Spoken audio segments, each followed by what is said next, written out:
Hello बच्चों, क्या हालचाल, कैसे चल रही है पढ़ाई। तो आज के इस वीडियो में हम लोग डिस्कस करने वाले हैं AIEEE 2010 का पेपर। लास्ट वीडियो में ही मैंने बताया था ऑलरेडी कि AIEEE 2010 का जो पेपर है वो बहुत ही अच्छा पेपर आया हुआ था। बहुत सारे कॉन्सेप्ट ऐसे थे जो हमें सीखने को मिले एंड बहुत सारे कॉन्सेप्ट अभी और सीखने को मिलेंगे इस वीडियो में भी। तो वीडियो में बने रहना और कॉपी पेन निकाल लो। जो भी क्वेश्चन तुम्हारे स्क्रीन के सामने है उसको सबसे पहले तुम्हें सॉल्व करना है। तुम सबसे पहले सारे कॉन्सेप्ट लगा के सॉल्व करके आंसर टिक करो, देन ही सॉल्यूशन देखो। अगर सेम टू सेम सॉल्यूशन आ रहा है तब तो अच्छी बात है। अगर कुछ अलग सीखने को मिल रहा है तो उसको भी याद रखो ताकि उसको भी अप्लाई कर सको कभी और। ओके। और यार, अगर तुम्हें सारे के सारे PYQ या तो वो जेई मेंस का हो या फिर जेई एडवांस का हो, एक एक क्वेश्चन डिटेल में डिस्कस किए हुए चाहिए तो सिर्फ और सिर्फ इसी चैनल पे मिलेगा। जितने भी PYQ हैं सारे के सारे सॉल्व किए गए हैं, जेई मेंस का भी एंड सबसे इंपॉर्टेंट जेई एडवांस का भी। तो चलो वीडियो स्टार्ट कर लेंगे। क्वेश्चन नंबर 1 तुम्हारे स्क्रीन के सामने आने वाला है। ये है अपना क्वेश्चन नंबर 1। बोला गया the solution of the differential equation this where x belongs to 0 से π/2। यहाँ पे कुछ इंटीग्रेशन कांस्टेंट निकालने के लिए कुछ इसने दिया ही नहीं एंड सारे के आंसर में सी सी सी सी। बेसिकली वो नहीं चाहते कि इंटीग्रेशन कांस्टेंट निकालो, सी के फॉर्म में ही आंसर दे दो और आगे बढ़ जाओ। चलो सॉल्व करना शुरू करते हैं। ये जो लिखा हुआ है cos x multiplied by dy is equal to y times sin x dx। Then dx को कॉमन ले लेते हैं, y को अंदर लेके चले जाते हैं, minus y square times dx ये लिखा हुआ है। अब हमारा आदत होता है क्या निकालने का, dy बाई dx निकालने का, और वो निकालना अच्छा भी है क्योंकि dx अपॉन dy निकालेंगे तो हमें दिख रहा है वो कुछ डिफिकल्ट टाइप का आ जाएगा, नीचे sin x y वगैरह चला जाएगा। तो dy बाई dx की वैल्यू निकालने की कोशिश करते हैं। dy बाई dx की जो वैल्यू आ रही है वो आ रही है y times sin x divided minus y square divided by cos x। Next dy by dx की जो वैल्यू आ रही है वो आ रही है y times tan x minus y square multiplied by sec x. Cos x को मैंने स्प्लिट कर दिया। अभी ध्यान से सोचना, ये लीनियर डिफरेंशियल इक्वेशन टाइप कुछ दिख रहा है, that is dy by d x minus y times tan x is equal to minus of sec x multiplied by y square. अभी ये लीनियर डिफरेंशियल इक्वेशन टाइप तो कुछ चीज़ें दिख रही है, dy by d x plus p of x multiplied by y is equal to q of x. इस type का चीज़ दिख रहा है, लेकिन लीनियर डिफरेंशियल इक्वेशन में एक स्पेशल टाइप का था बर्नौलीज इक्वेशन, जिसमें कि हमें ये सिखाया गया था कि अगर वाई स्क्वायर या फिर y to the power n multiplied हो एक एक्स्ट्रा तो क्या करते हैं। तो अगर y to the power n multiplied हो एक्स्ट्रा तो उस केस में हमें सिखाया गया था कि जो भी y to the power n multiplied है, यहाँ पे वाई स्क्वायर मल्टीप्लाइड है, तो उस वाई स्क्वायर से पूरा का पूरा इक्वेशन को डिवाइड कर दो। जब पूरे के पूरे इक्वेशन को डिवाइड कर दोगे तो इक्वेशन कुछ इस तरीके से रिड्यूस हो जाएगा। तो यहाँ पे तुम्हें एक कॉन्सेप्ट सीखने को मिल चुका है, ठीक है। तो यहाँ पे वाई स्क्वायर डिवाइड हो गया, d y by d x बन गया, माइनस वाई स्क्वायर डिवाइड करोगे तो ये आ जाएगा tan x divided by y is equal to minus of sec x. अब देखो, इस टाइप के डिफरेंशियल इक्वेशन को सॉल्व करना आना चाहिए, ठीक है। वन अपॉन वाई स्क्वायर को क्या करोगे, वन अपॉन वाई स्क्वायर को क्या करोगे, टी ले लोगे, ले लो। वन अपॉन वाई स्क्वायर को टी ले लोगे, ले लो। वन अपॉन वाई स्क्वायर को टी लोगे, कुछ होने वाला है, बोलेंगे समझ में नहीं आया। ऐसे सोचो, तुमने बोला वन अपॉन वाई स्क्वायर को टी ले लो क्योंकि इसके साथ d y by d x लगा हुआ है, तो क्या इसको टी ले लोगे तो कुछ होने वाला है। तुम बोलोगे मुझे तो नहीं लग रहा है क्योंकि ये वाई टू दी पावर -2 आ जाएगा, दोनों साइड अगर मैं डिफ्रेंशिएट कर दूँ तो वाई टू दी पावर -3 बन जाएगा, वन अपॉन वाई क्यूब, जो कि मेरे पास है ही नहीं कहीं। ओके, दिस मीन्स जब रेसिप्रोकल में होता है तो जिस पे पावर ज़्यादा होता है उसका इंटीग्रेशन और ज़्यादा हो जाएगा। मतलब क्या है कि अगर मैं वन अपॉन वाई का इंटीग्रेशन करूँ तो ये आ जाता है minus of one upon y square into d y by d x, ठीक है। इसको अगर मैं टी ले लूँ वन अपॉन वाई को, तो minus of one upon y square d y by d x is equal to d t upon d x आ जाएगा। दोनों साइड एक्स के रिस्पेक्ट में डिफ्रेंशिएट मार दिया। ओके, दिस मीन्स अगर मैं -1/y को लिया रहा था t, तो ये 1/y² dy by d x is equal to d t upon d x आता। हाँ, तो मैं -1/y को ही t लूँगा, उससे फ़ायदा होगा कि माइनस एलिमिनेट हो जाएगा। तो from here I can see 1/y² dy by d x is equal to d t upon d x. तो इसको पूरा का पूरा d t upon d x लिख दिया। इधर आ गया 10x multiplied by t is equal to minus of sec x. क्या अब ये लीनियर डिफरेंशियल इक्वेशन दिख रहा है? हाँ, लीनियर डिफरेंशियल इक्वेशन कैसे सॉल्व करते हैं? इंटीग्रेटिंग फैक्टर कैलकुलेट करके। इंटीग्रेटिंग फैक्टर क्या होता है? E to the power integration p x d x. P x के जगह पे यहाँ पे 10x है, तो this is basically e to the power ln sec x। 10x का इंटीग्रेशन आना चाहिए सबको, ln sec x। ln sec x e to the power ln sec x को sec x भी तो लिख सकते हैं। तो बेसिकली इंटीग्रेटिंग फैक्टर हमारा sec x आ गया। सो अब इंटीग्रेटिंग फैक्टर आ चुका है, तो I can say direct answer आ जाएगा t multiplied by integrating factor that is sec x is equal to integration of minus sec x into sec x sec square x d x with negative sign, जो कि आएगा minus of sec square x का integration 10x plus constant. ठीक है, अच्छा t के जगह क्या लिखोगे? तुम बोलोगे सर -1/y लिख दूंगा, क्योंकि t को हमने -1/y लिया था। अब देखो इस माइनस को ख़त्म करो, c को समझ लो नेगेटिव आया पॉजिटिव है, उससे कोई फर्क नहीं पड़ता है। 10x प्लस c, क्योंकि -2 भी एक कांस्टेंट है, 2 भी एक कांस्टेंट है, तो -c को एक अनदर कांस्टेंट मान लिया हमने। सो यहाँ से I can see 10x plus c multiplied by y is equal to sec x आ गया। और ये कौन सा ऑप्शन है देख लो, 10x plus c into y is equal to sec x, option number 2। तो आई होप ये क्वेश्चन बहुत ही अच्छा लगा होगा तुम्हें, एंड सारे कॉन्सेप्ट समझ में आए होंगे। अगर तुम्हें याद नहीं है ये कॉन्सेप्ट या फिर याद नहीं था, तो इसको याद रख लो। इस टाइप के क्वेश्चन आ सकते हैं। लीनियर डिफरेंशियल इक्वेशन बहुत ही ज़्यादा इंपॉर्टेंट होता है जेई के लिए। ठीक है, चलो नेक्स्ट क्वेश्चन मूव करेंगे। नेक्स्ट क्वेश्चन हमारे पास एरिया अंडर द कर्व का AUC चैप्टर का है। ठीक है, अब AUC area under the curve निकालने के लिए उन्होंने जो कर्व दिया है वो बहुत ही प्यारा सा है, जो हमें बचपन से सिखाया जाता है कि भाई इसके ग्राफ याद रख लो। लेकिन उन्होंने थोड़ा सा दिमाग खेला है। दिमाग ये लगाया कि उन्होंने जो रीज़न दिया है उस रीज़न को ध्यान से देखना। अभी मैं बताता हूँ क्या होने वाला है। अगर तुम ग्राफ प्लॉट करते हो, ये अपना एक्स एक्सिस है, ये अपना वाई एक्सिस है, यहाँ पे कुछ 1 टॉप पॉइंट है, यहाँ पे -1 बॉटम पॉइंट है, एंड सपोज यहाँ से साइन एक्स का ग्राफ गया, ऊपर π/2 पे जाता है, नीचे पाई पे आता है, tan 3π/2 पे टॉप पे रहता है। ठीक है, तो यहाँ से 0 से 3π/2 में ही बनाना था, तो मैंने 0 π/2 बाय 3π/2 इन सारे पॉइंट्स पे साइन एक्स का ग्राफ प्लॉट कर दिया। अब मुझे कॉस एक्स का भी ग्राफ चाहिए, तो कॉस का ग्राफ तो इधर से स्टार्ट ही होगा, π/2 पे 0 पे जाएगा, पाई पे -1, देन 3π/2 पे फिर से 0 पे। अब मुझे बेसिकली एरिया कौन सा निकालना है उसको देखो। Area bounded by the curve this and this between the coordinates x is equal to 0।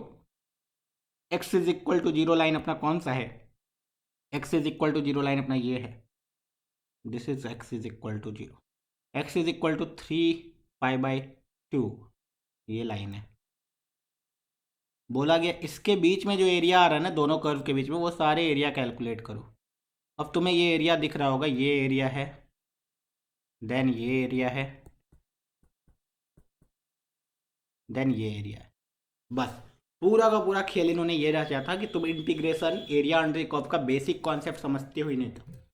X axis के नीचे चला गया एरिया, तो उसको जब इंटीग्रेट करोगे तो वो नेगेटिव आ जाता है। इसका मतलब अगर कोई बंदा इसने सिर्फ और सिर्फ ये मिस्टेक की कि भाई दोनों कर्व का डिफरेंस fx माइनस जी एक्स का इंटीग्रेशन पूरा का पूरा कर दिया 0 से 3π/2 पे, तो वो तो गलत होगा ही, ऑब्वियस सी बात है। वो जीरो भी आ जाएगा, ठीक है। और यहाँ ध्यान से सोचो, अगर तुमने ये भी सोचा कि नहीं मैं यहाँ से यहाँ तक का एरिया निकाल लेता हूँ पहले, इसके बीच में ऊपर वाला माइनस नीचे वाला कर देता हूँ, ठीक है, वो भी निकल जाएगा। अब देखो ये एरिया और ये वाला एरिया दोनों सेम ही है कि नहीं, सिमेट्रिक है चीज़ें। ये एरिया जितना आएगा उतना ही ये भी एरिया आएगा। तो मैं ये एरिया निकाल के पहले दो गुना कर देता हूँ, क्योंकि यहाँ पे अपवर्ड वाला एंड डाउनवर्ड वाला फंक्शन अलग अलग है। That is y up minus y down करोगे तो यहाँ से हॉरिजॉन्टल एलिमेंट वर्टिकल एलिमेंट लोगे तो dx। तो एरिया एक एक करके निकालते हैं। मैं पहले ये एरिया एंड ये एरिया कैलकुलेट करूँगा, तो आएगा दो गुना ऑफ जीरो से यहाँ तक, this is pi by four. Pi by four पे sine x cos x same होते हैं।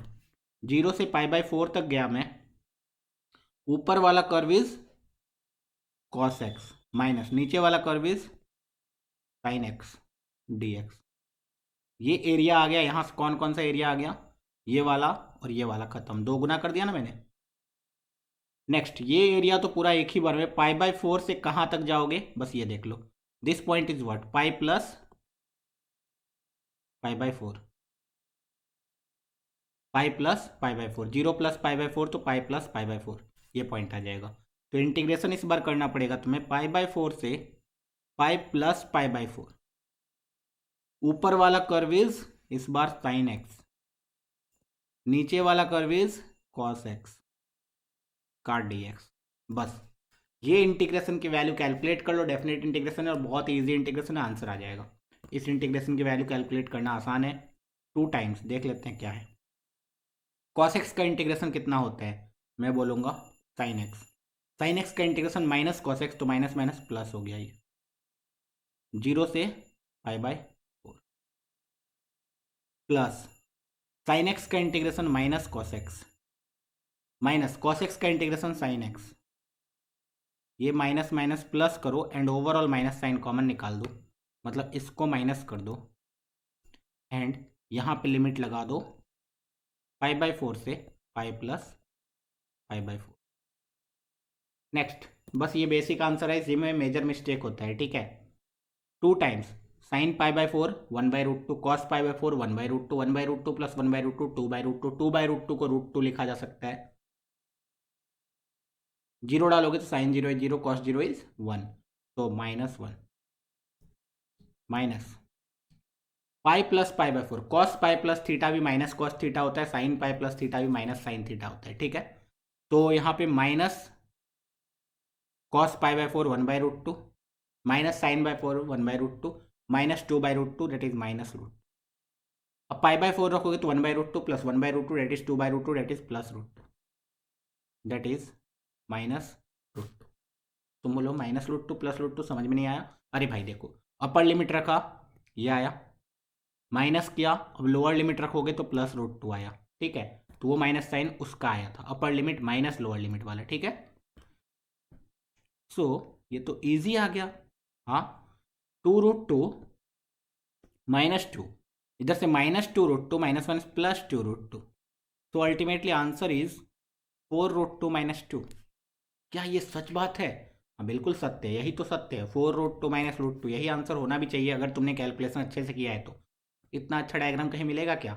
हाँ गूगल पे मिल सकता है। ठीक है, चलो देखो, तो एरिया अंडर कर्व का क्वेश्चन था, हमने बहुत ही आसानी से सॉल्व कर लिया इसको। आगे बढ़ेंगे नेक्स्ट क्वेश्चन पे।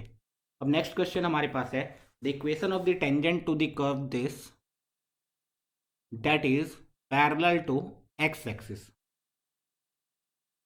अच्छा, कोई line parallel to x axis है, इसका मतलब क्या है? कोई भी line parallel to x axis है मतलब उसका equation will be y is equal to some constant. अच्छा, अगर मैं ये बता दूं कि ये पैरेलल टू एक्स एक्सिस है and this is passing through 2,5, तो इक्वेशन तुम बोल दोगे y is equal to 5, y की जो वैल्यू होगी वही इक्वेशन। तो यहाँ पे चारों ऑप्शन से वैसा ही दिया हुआ, y is equal to something, y is equal to something. तो बेसिकली हमें एक पॉइंट पता चल जाता ना, हो जाता। पॉइंट पता करने के लिए उसने ये भी बताया कोई एक लाइन एक्स एक्सिस के पैरेलल है तो उसका स्लोप 0 है। दिस मीन्स इस पे अगर टेंजेंट लिखना है let's say eight point x1 y1, तो मैं बोलूँगा dy/dx निकालो इसका एट पॉइंट x1 y1, वो कितनी आ रही है, 1 का डिफ्रेंसिएशन 1 है plus 4, x to the power -2 का डिफ्रेंसिएशन है x to the power -3 into -2, ठीक है। तो this is basically 1 minus 8 upon x cube. अच्छा, सिंस x1 y1 पे निकालना था तो slope will be m will be 1 minus 8 upon x1 का होल क्यूब। अच्छा, ये जो स्लोप है, ये स्लोप आना कितना चाहिए, 0 आना चाहिए। क्यों, एक्स एक्सिस से पैरेलल है ना, ओके। तो इसको जब 0 से इक्वेट करूंगा, x1 क्यूब की वैल्यू 8 आ जाएगी, x1 की वैल्यू कितनी आ जाएगी, 2। अच्छा, x1 की वैल्यू 2 आ गई तो y की वैल्यू कितनी आ गई, 2 plus 4 upon 2 square that is 4। तो 2 प्लस 1 3। दिस मीन्स ये जो टेंजेंट होगा अपना वो किधर से पास करेगा, मैं बोलूँगा 2, 3 से। दिस मीन्स उसका इक्वेशन क्या होगा, y इज इक्वल टू 3 होगा। सिंपल, ऑप्शन नंबर 1, ठीक है। चलो, एओडी का बहुत ही सिंपल सा एंड बहुत प्यारा सा क्वेश्चन था। नेक्स्ट क्वेश्चन मूव करेंगे।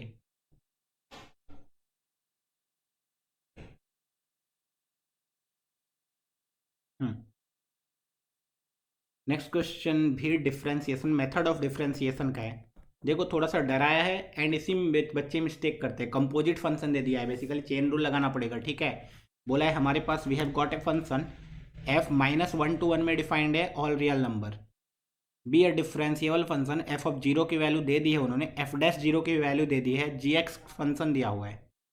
जी एक्स फंक्शन क्या दिया हुआ है, देखो ध्यान से, एफ ऑफ एफ के अंदर 2f(x+2) है, इसका ओवरऑल स्क्वायर। अब बोला है जी डैश जीरो की वैल्यू कितनी होगी, तो जी डैश एक्स निकालो। जी डैश एक्स कितना आएगा, देख लो ध्यान से। पहले तो इस पूरे फंक्शन का डिफरेंस चेन रूल लगाऊंगा, तो 2 मल्टीप्लाइड बाई ये पूरा का पूरा बॉक्स, एफ के अंदर 2f(x+2) मल्टीप्लाई किया। फिर इस फंक्शन का डिफरेंशिएशन, एफ डैश के अंदर 2f(x+2) मल्टीप्लाई किया। इस अंदर वाले फंक्शन का differentiation 2 times f dash x, 2 का differentiation 0। So we have got the value g dash 0 2 times f के अंदर 2 times f of 0+2 multiplied by f dash के अंदर 2 times f of 0+2 multiplied by 2 times f dash of 0। Value put करना start करो। F of 0 is -1, f of 0 is -1, तो this is 0।